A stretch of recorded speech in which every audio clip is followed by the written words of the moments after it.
বিসমিল্লাহির রহমানির রহিম। আমার এই সুপার হট মরিচের প্রজেক্ট, এটার বয়স হইল আজ থেকে ৭০ দিন। একবার হারভেস্ট করেছি, কাল পরশু আবার হারভেস্ট করব। এয়ার মালিক সিটের সুপার হট।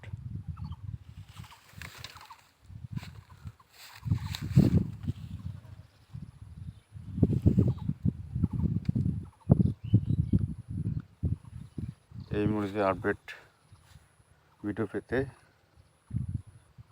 পেজটাকে ফলো দিয়ে রাখবেন, তাহলে প্রতি সপ্তাহে একটা করে ভিডিও পাবেন। তবে দুই একটা গাছে আমার কুকুরি লেগে গেছে, এর সমাধান খুঁজতেছি।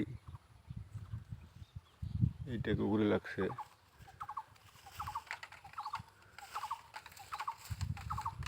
তবে মরিচের ফুলগুলো যেন ঝরে পড়তেছে, এটা এখনো পাইনি সমাধান খুঁজে।